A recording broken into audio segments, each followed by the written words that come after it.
Karamihan sa mga spa ngayon, moderno at bongga ang mga gamit.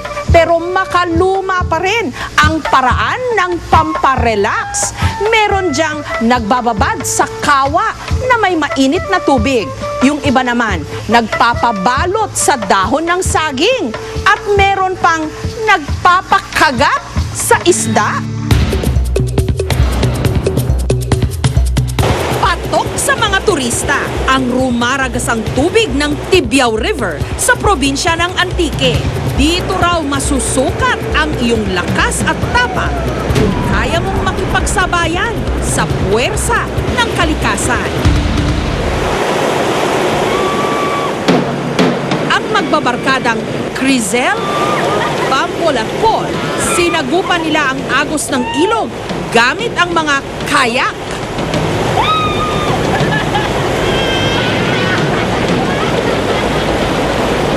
Pagkatapos nilang makipagbuno sa tubig, patang-pata ang kanilang katawan.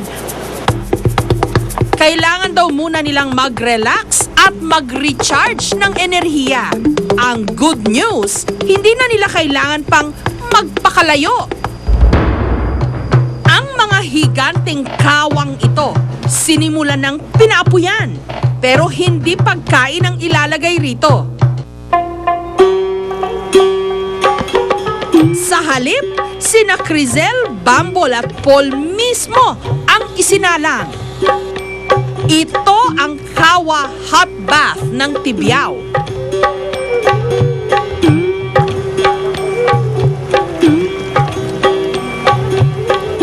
Relax yung buong katawan ko, tapos masarap magigas tubig.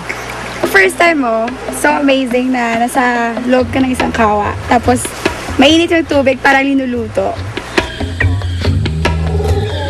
First time nga, weird nga eh. Pero okay naman, masarap. Ito po yung kawa namin. Bali, dalawang klase po ngayon yung we have good for two or yung lovers ka na kawa. Saka yung individual na kung gusto mo ikaw lang mag-isa. 1999, nung simulang gawing hot tub ang mga kawa na ginamit noon sa paggawa ng muscovado, asukal mula sa tubo. Nung humina ang industriya ng muscovado, mga turista na ang naisipan nilang isalang sa kawa. Itong kawa na to, I think mga 2 decades old na to. Mga 20 years old or 30 years old.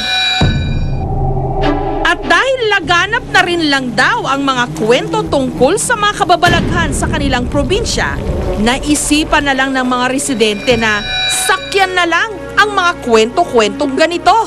Kahit mukhang niluluto raw ng buhay ang mga sumasalang sa Kawa Hot Bath, hindi raw ito dapat katakutan dahil pwedeng kontrolin ang apoy at init ng tubig. Kung gusto pa nilang medyo mainit, so we add more fire. Pag masyadong mainit, dadagdagan lang yung tubig or tanggalin na lang yung apoy.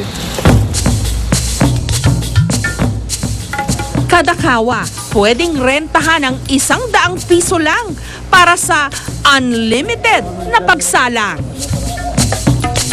Mainam daw ang hot bath o paliligo ng mainit na tubig para gumanda ang sirkulasyon o daloy ng dugo sa ating katawan.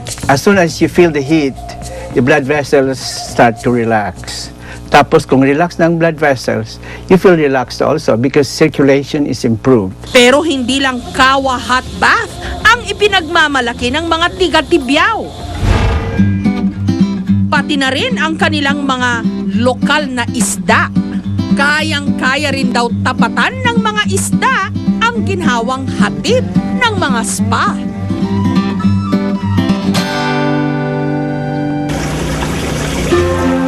Sa halip na kamay ng tao ang hahaplos sa katawan ng kliyente, nguso at ngipin ng mga tinatawag na therafish o therapy fish ang hahagod at kikiliti sa kanila.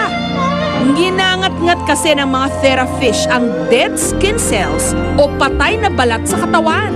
We correlated yung kinakain ng isda na bacteria at mga decomposing matters to dead skin. As we go into the experimentation, notice nila yung dead skin tsaka kalyo, tsaka mga nail cuticle lang kinukuha.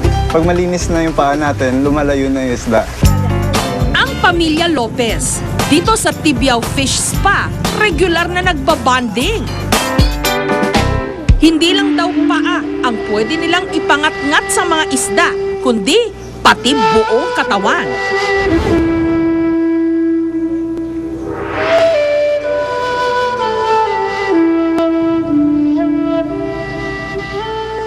Mas malaking isda, mas masarap kumagat. Nararamdaman ko yung pagkagat nila sa mga dead skin ko.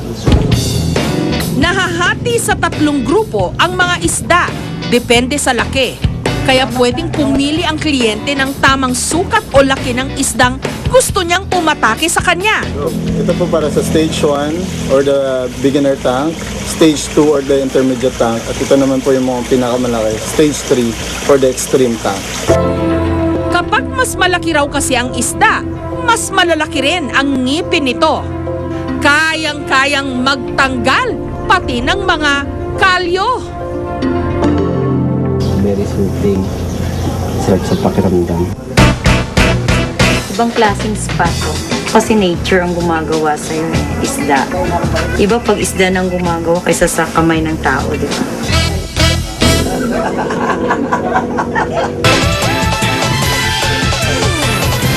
Susunod, ang activated charcoal inihalo sa tubig at cornstarch para lumapot at saka ipinahid sa buong katawan ni Henry.